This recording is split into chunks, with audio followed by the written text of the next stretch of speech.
आज का क्लास संविधान के भाग से संबंधित है।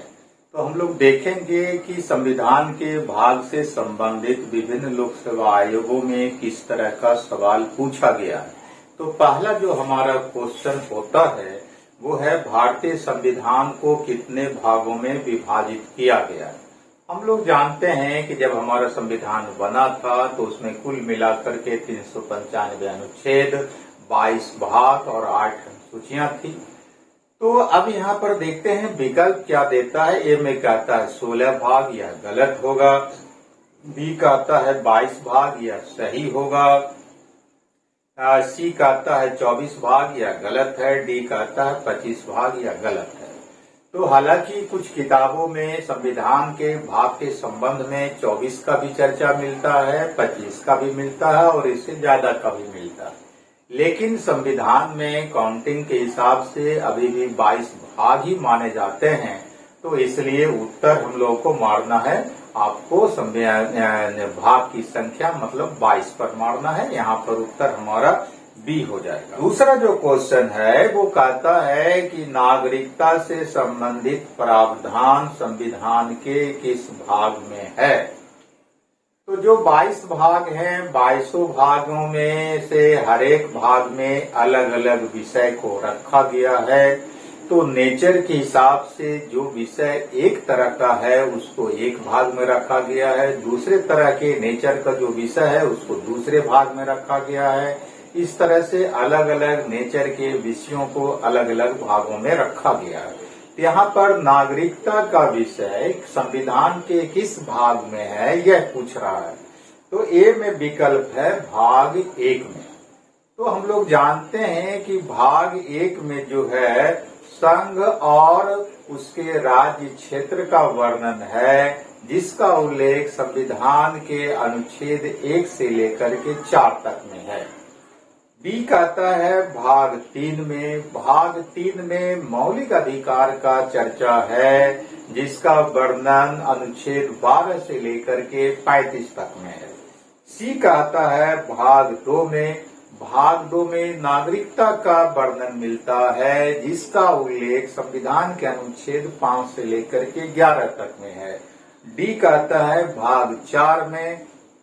तो भाग 4 में राज्य के नीति निर्देशक तत्व का वर्णन किया गया है, जिसमें कि अनुच्छेद 36 से लेकर के 51 तक का में इसका वर्णन है। तो इस तरह से उत्तर जो हमारा होगा वो सी मतलब भाग 2 में होगा। तीसरा क्वेश्चन में कहता है निम्नलिखित में से कौन एक सही सुमेलित नहीं है। तो यहाँ पर पेयर दिया हुआ है, युग्म दिया हुआ है, 4 विकल्प है। तो इस 4 विकल्प का जो प्रत्येक युग्म है तो कहता है कि इस चारों विकल्पों में से कौन सा युग्म कौन सा पेयर सही नहीं है, उसको आप आंसर बताइए, उसके बारे में बताइए। तो जाहिर सी बात है कि विकल्प में 3 जो है सही होगा और कोई एक जो है गलत होगा। जो गलत है उसी पर हमको टिक मारना है। तो पहला जो है ए में नागरिकता संविधान का भाग 2। तो नागरिकता का चर्चा अभी हम लोगों ने किया है कि भाग 2 में ही चर्चित है, तो यह सही है संविधान के अनुसार। बी मौलिक अधिकार संविधान का भाग 3, यह भी सही है। सी मौलिक कर्तव्य संविधान का भाग 6 ए, यह गलत है। मौलिक कर्तव्य का चर्चा संविधान के भाग 4 ए में है और अनुच्छेद 51 ए में मिलता है। इसलिए संविधान का अनुसार सी जो विकल्प है वो गलत है। डी कहता है राज्य संविधान का भाग 6। तो संविधान के भाग 6 में राज्य सरकारों का चर्चा है, तो इसलिए यह सही है। तो क्वेश्चन के मुताबिक कौन सा गलत चुनना था, तो जाहिर सी बात है यहाँ पर सी होगा मौलिक कर्तव्य। क्या कहता है तो चौथा क्वेश्चन है हमारा कि हमारे संविधान के किस भाग में 3 सोपानों में पंचायत बनाने की परिकल्पना की गई। तो पंचायती राज जो व्यवस्था है हम लोग जानते हैं कि 1992 में जो 73वां संविधान संशोधन हुआ उसी के अंतर्गत पंचायती राज व्यवस्था को 3 टायर सिस्टम के अंतर्गत जो है आपको स्थापित किया गया है। तो 3 टायर सिस्टम पंचायती राज व्यवस्था में जो है कहता है, इसका उल्लेख संविधान के किस भाग में है, तो भाग 9 में इसका उल्लेख है। तो विकल्प है ए में भाग 9, यह सही होगा। बी कहता है भाग 10, तो भाग 10 में आपको SC/ST क्षेत्र से संबंधित प्रावधान का चर्चा है। भाग सी आपको कहता है भाग 11, यह विकल्प सी भाग 11, इसमें जो है केंद्र राज्य संबंध का चर्चा है। भाग 12 इसमें वित्त, संपत्ति, संविदा और वाद से संबंधित विषय है। तो जाहिर सी बात है उत्तर हमारा यहाँ पर ए होगा। 5वां जो क्वेश्चन है यह कहता है निम्नलिखित में से कौन सा एक युग्म सही सुमेलित है। तो यहाँ पर फिर पेयर पर आधारित क्वेश्चन है, कहता है उसमें से कोई एक सही है जो आप उसको बताइए। तो कहता है ए में संविधान का दूसरा भाग मौलिक अधिकार से संबंधित। तो संविधान का जो दूसरा भाग है वह नागरिकता से संबंधित है, तो ये विकल्प गलत हो जाता है। बी कहता है संविधान का तीसरा भाग नागरिकता, यह गलत है, संविधान के तीसरे भाग में मौलिक अधिकार का चर्चा है। सी कहता है संविधान का चौथा का भाग मौलिक कर्तव्य।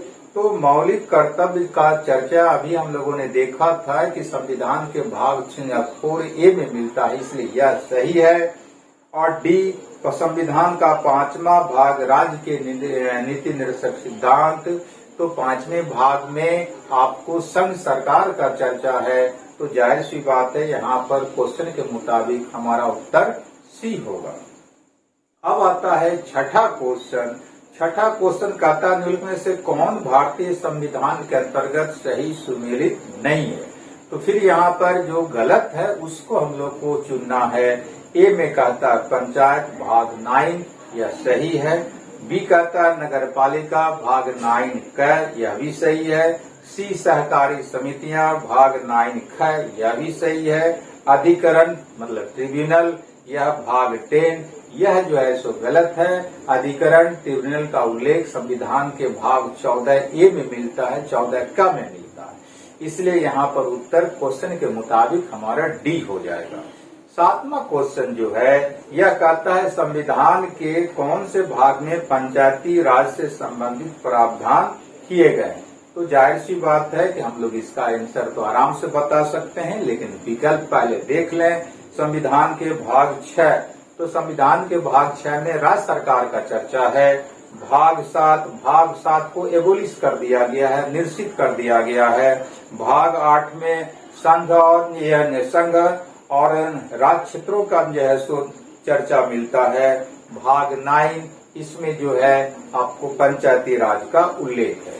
तो जाहिर सी बात है कि उत्तर हमारा ये होगा 9, भाग डी 9 होगा। अब हमारा जो है 8वां क्वेश्चन है। तो 8वां क्वेश्चन जो है कहता है सूची 1 को सूची 2 से सुमेलित कीजिए और सूचियों के नीचे दिए गए कूट की सहायता से सही उत्तर का चयन कीजिए। तो यहाँ पर सूची 1 और सूची 2 दिया हुआ है। इन मतलब सूची 1 को सूची 2 से सही आपको टैली कराना है। टैली कराने के बाद जो ABCD विकल्प दिया है उसमें से जो सही विकल्प होगा उसमें टिक मारना है। तो कहता है सूची 1 में ए संविधान का भाग 15, तो संविधान का भाग 15 और सूची 2 में जो है लिखता है आपात उपबंध। संविधान का जो भाग 15 है उसमें निर्वाचन का उल्लेख है। उसके बाद संविधान का भाग 16 है, इसमें जो है आपको कुछ विषय कुछ वर्गों के संबंध में विशेष प्रावधान का चर्चा है। उसके बाद सी में संविधान का भाग 17, संविधान के भाग 17 में राजभाषा का चर्चा है। और संविधान का भाग 18 इसमें जो है आपातकाल का चर्चा है। तो आसानी से हम सूची 1 को सूची 2 से टैली करा दे सकते हैं, और अगर टैली कराते हैं तो हमारा उत्तर बी हो जाता है। तो इस तरह से संविधान के भाग से संबंधित जो क्वेश्चन पूछे गए हैं अब तक उस पर हम लोगों ने चर्चा किया। 2-3 क्वेश्चन वैसा था जिसको हमने छोड़ दिया, इसलिए छोड़ दिया है कि उसी से संबंधित और दूसरे क्वेश्चन को हम लोग जो है देख चुके हैं, उस पर बेकार का चर्चा करना था। तो इस तरह से संविधान का भाग भी समाप्त हो जाता है। तो अब हम लोग दूसरे दिन दूसरे टॉपिक्स पर चर्चा करेंगे सीरियली, और संभवतः वह टॉपिक्स उद्देशिका होगा, प्रस्तावना मतलब प्रियम्बल पर हम लोग चर्चा करेंगे। और प्रियम्बल से बहुत ज्यादा क्वेश्चन हर साल किसी न किसी एग्जाम में पूछ ही लिया जाता है, तो उस पर देखेंगे। दूसरी बात है कि आप लोगों से अनुरोध है कि अगर आप लोग को लगता है कि यह क्लास आप लोग के लिए कुछ मददगार साबित हो पाता है, तो निश्चित रूप से सब्सक्राइब कर लें समीर क्लासेज पटना को, ताकि जो है रेगुलर आप लोग अपडेट होते रहें और शेयर भी करते रहें। धन्यवाद।